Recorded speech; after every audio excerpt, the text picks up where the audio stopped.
When you think about telling the story of someone's life's work, you might think of interviews or maybe a biography.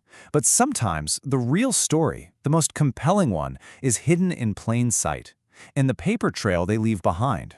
Today, that's exactly what we're doing. We're piecing together a 3-decade career in federal service, told only through the official documents that marked the journey. So what does 30 years of dedication really look like when you boil it all down? What does it look like on paper? That's the big question we're going to explore, by treating these old certificates not just as records, but as real artifacts from a long and seriously impactful career. All right, so every big career has to start somewhere, right? It needs a solid foundation.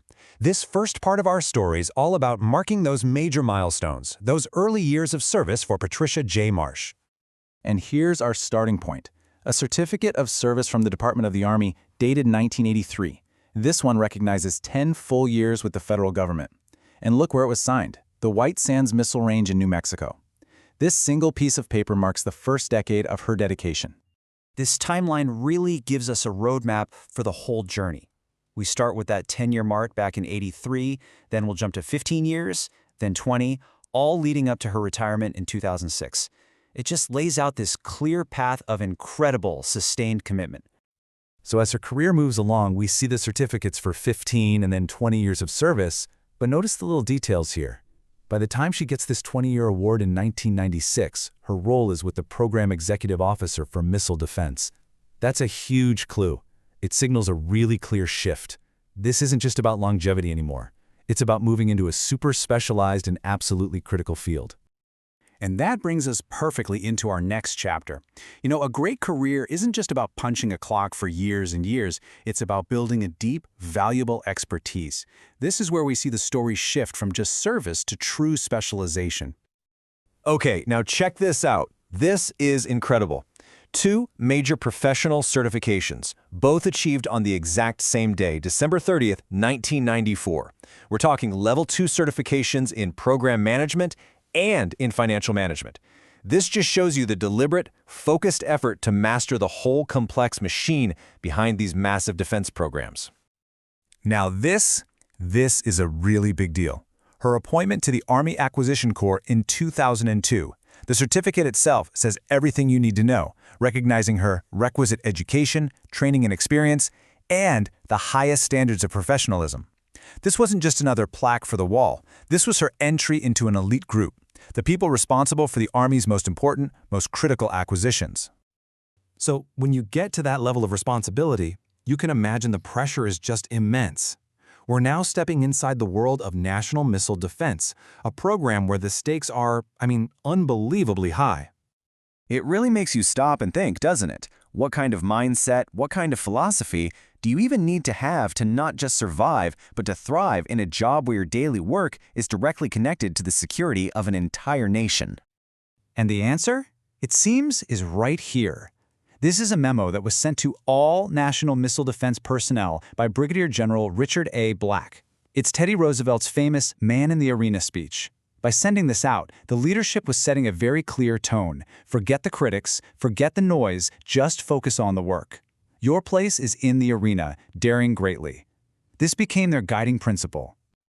Okay, so that was the philosophy, that time spent in the arena. But what did it actually produce? This next part is all about the tangible results, her direct contributions to one of the most important defense systems out there, the ground-based Interceptor program. I love this detail. Look at the name on this certificate.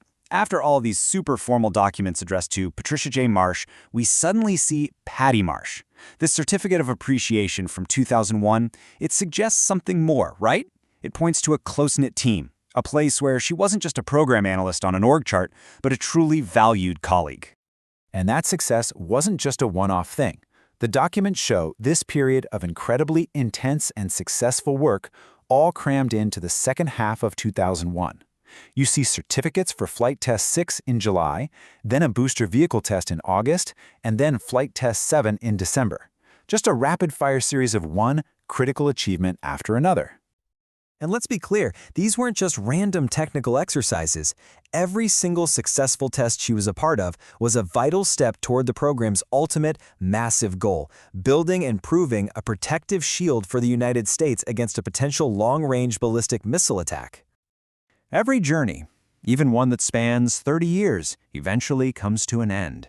So now we arrive at the final chapter of this incredible career, and it's marked by some serious recognition from the highest levels as she got ready for retirement. This letter from Brigadier General Patrick O'Reilly really just captures the culmination of everything. He congratulates her on a distinguished career, he recognizes her significant accomplishments and dedicated service, and then he says it directly. Her efforts have significantly increased the security of our nation. I mean, wow, what an incredible legacy to leave behind. But for me, this simple detail shows the profound respect she really earned. At the very bottom of the formal typed letter, the Brigadier General took a pen and added a personal, handwritten note.